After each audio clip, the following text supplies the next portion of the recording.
Tom from WageFreedom.com. It's day 6 of the Wage Freedom Video Challenge, where I'm answering questions I've had from readers over the years.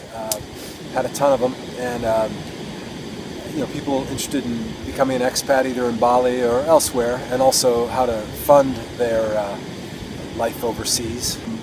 One misconception that I think people have is that if they come here, the idea they're going to come to Bali and they're going to live, and sort of open-ended, or they're going to stay for the rest of their lives. A lot of people come with that idea, but I would just like to emphasize that for a lot of folks, coming to Bali ends up being an exercise in, let's say, being more of a traveler than you might think when you leave. Bali might be the thing, the first step on something that's a lot more maybe complicated in a way, in a good way. In other words, you may end up being an expat in Thailand or Vietnam or who knows where, but Bali may just be the first step on to something sort of more complicated and interesting for you.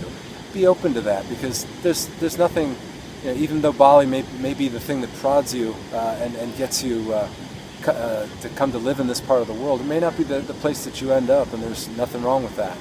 So just a small maybe a fine point, sort of. The other thing is, even if you come here and you have you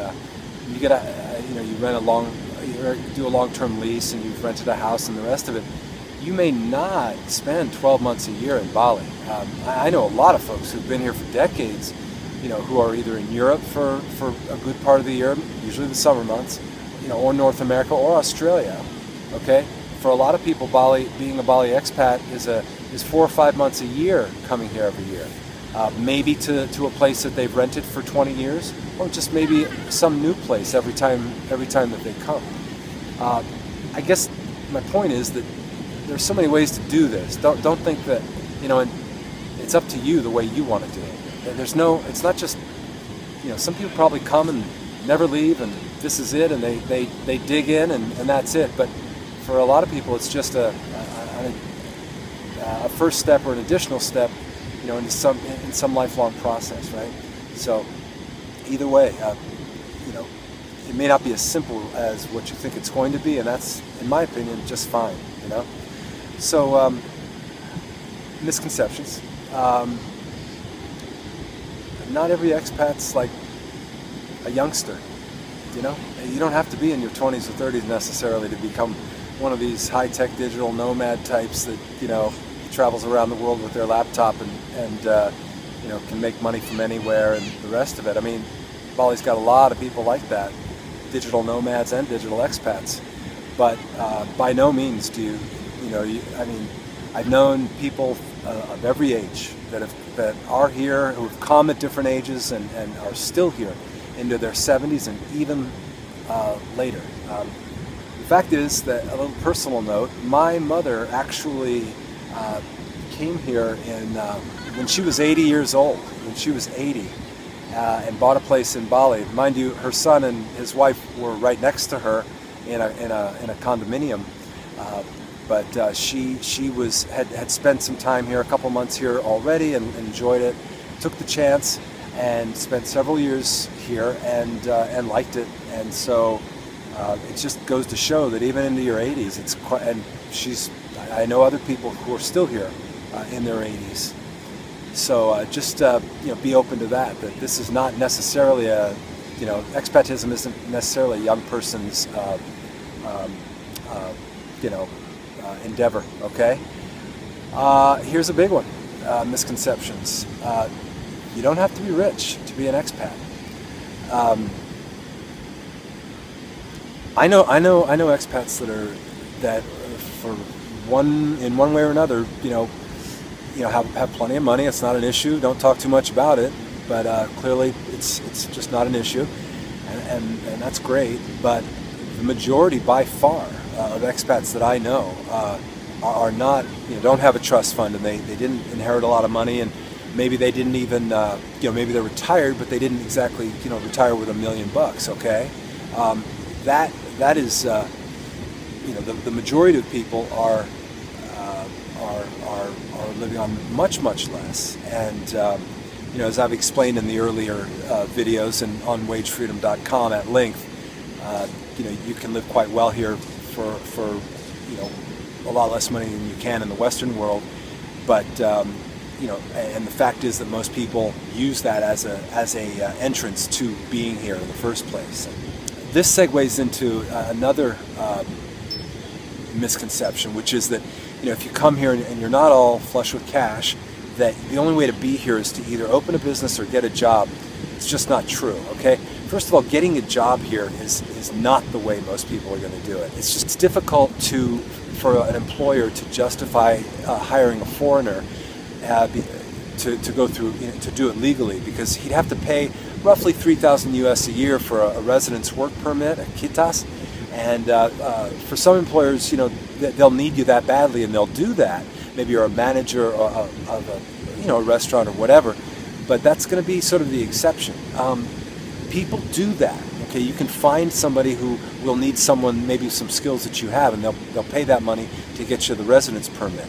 But it's hard to just come off the airplane expecting to find someone to hire you as a Westerner for anywhere near a Western wage, or even a livable wage. That they aren't generally looking for foreigners, because they've got a ton of locals they can train and hire for much, much less. Does that make sense?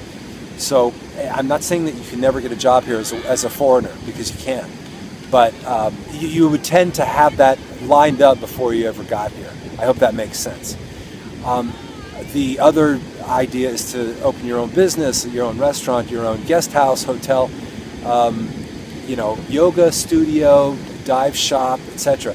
People do this. Hundreds and hundreds of people have done this and are successful. If hundreds of people have done it, I'd say thousands of people have tried it and failed. Okay, I'm not going to say that it's not possible, but it's hard. You need to know what the heck you're doing. Most restaurant owners, for instance, that I know who've succeeded here, have experience from back home. They've been owners, or at least in the industry, for a long time. They know what they're doing. Okay, and it shows. They know how to run their enterprise, in a professional way. This is a very competitive environment, because a lot of folks come here and they'd love to stay, a lot of foreigners. So you're going to be up against those people, and it's competitive, and I'll warn you. Okay, so so employment or starting a new business. The misconception is that either of those routes to be here are pretty easy. You can do it, but they're not easy. Okay, so how would one do it if, again, one wasn't cashed up? You can look at ways to make money online, and this is something I've covered on wagefreedom.com at length. I can talk about for hours and hours. To be completely frank with you, most people that I know, most Westerners who are staying here for a long time and who need to have an income, are basically managing businesses that they have in one form or another online. Okay, that is an entirely different. It's not one video. It's a whole set of it's a whole set of books that I could write on the subject, and worth looking into. Even if you think you're not tech savvy enough to do it, you'd be surprised. Almost everyone has something that they can do. A way that fits them. A way online that they can make money that fits them. Okay. And I'll just end it there as far as that goes. And I just want to emphasize to folks sitting there going, well, that's fine for people who are pretty tech savvy, but that's not me, so I can't become an expat and make enough online to survive. Please don't think that way. Dig into this, and I'll leave a couple links to long articles I've written on wagefreedom.com to explain how you can begin to do this. Okay, and again, making enough money to replace the income that you might have at a job in the Western world might be quite difficult. It takes some time. If living here takes 20%, a quarter of what it would take to live in Sydney or Los Angeles or Liverpool, that's a lot. That hurdle, that in terms of income that you'd have to make, is a lot lower. So what's a viable income here, is a lot less than it would take to live back home. That means you don't have to be, enormously successful with your online enterprise or enterprises to be able to put food in your mouth and have a place to stay. Does that make sense? So it makes ironically, it makes coming to Southeast Asia or other cheap parts of the world, in a way, a rather realistic part of a rather realistic proposition. To, if it's about, you know, sort of changing your life and becoming you know, maybe leaving a job you don't like or a career you don't like behind, you know, at the same time that you build something new for yourself, you've got a lot lower cost of living to contend with in a place like Bali, and so that, you know, and you can still be comfortable. So a lower cost of living, a standard of living that in many ways in 2018 is just as high as back home, and again, since you're not having to go to a job every day, a lot more time to figure out and execute and actually do it. Okay, I may sound like I'm stringing you along because I'm not getting too specific, but it's well out of the scope of this video to get specific, and I will cover it in more videos in the future and on wage freedom. It's one of the things I can talk about for hours and hours.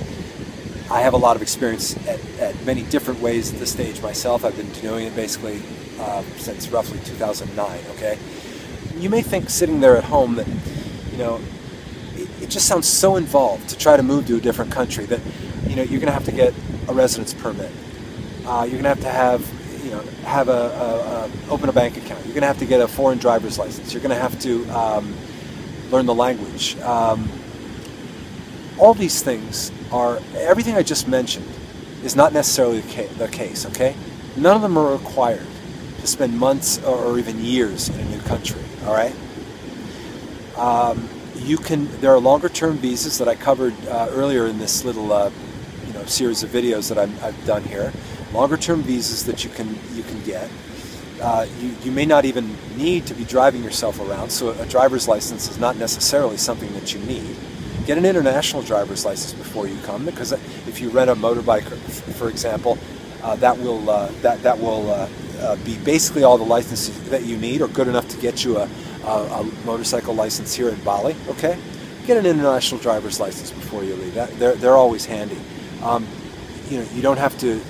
You do not have to open a bank account here. I would definitely recommend using a debit card tied to your bank back home, at least in the beginning, right? All these things, give it 6 months or a year, and maybe you want to, you know, as you dive in deeper into the society, maybe you do open a bank account and get a license and everything, but this is not something you have to do right off the airplane, okay? Learning the language, you know, you'll pick it up over time, but it's not like you have to be fluent when you get here. And that's whether it's Indonesia or France or wherever, you know. Yeah, I'm not advocating not learning the local language, but it's not something that you have to do before you ever get here. I guess the point is, don't let these questions of what, you know, things that you're going to have to do, modifications to yourself or your lifestyle, make it feel like, well, there's so much work that you've got to do when you come here that let's just forget the whole thing, okay? Because, you know, a lot of these things are not necessarily required, and in practice don't necessarily happen, okay? I don't have an Indonesian driver's license. My wife is Indonesian. She has an Indonesian bank account, but I don't. We hardly ever use that bank account, frankly. So don't let the vague feeling that, you know, there are all these little things to attend to that you'll have to do to reconstruct to a T the life you have back home. You know, in California, you've got to have a car, you've got to, and a license, etc. You don't here. I wouldn't recommend getting a car in Bali. I said that in an earlier video. So yeah, don't let it overwhelm you with. Don't be overwhelmed with these smaller concerns, because especially if they're like enough to sort of beat back any thoughts that you have that maybe you would like to give expatism a try for 6 months or something. You know, not necessarily for the rest of your life, but just to give it a try. These small things that you may have back home that most people tend to have after a lifetime of living, you don't necessarily need to construct, you know, at all, or certainly in the first month that you're here. And that as a package deal, that's one of the biggest misconceptions I think that people have. So this has gone on for a little while now, and I'm going to stop it, but I hope that that helps. I mean, I'm biased, but all I can tell you is that it's probably easier than you think, okay? And I'll leave it for there today. Tomorrow's the last day of this video challenge. I have a feeling that I'm going to continue onward because this is pretty easy for me to go, to just speak about things relative to Bali, making money online, travel, being an expat. I've been doing all these things my whole adult life, so maybe I'll continue. But in the meantime, you know, just to let me know that, hey there, just to let me know that you're getting something out of this. I certainly sincerely appreciate any sort of comments, you know, new subscribers to my YouTube channel, likes or follows on Facebook, anything you'd like to do, even a thumbs up on YouTube. It's all much appreciated, and I'll take it as an indication of whether there's enough interest for me to continue to do this sort of thing or not. But thanks a lot for watching, and Tom from Wage Freedom signing out. Sunset's going down here in Bali, and I'm going to give you a quick look at that before we go here. Have a great morning or evening wherever you are.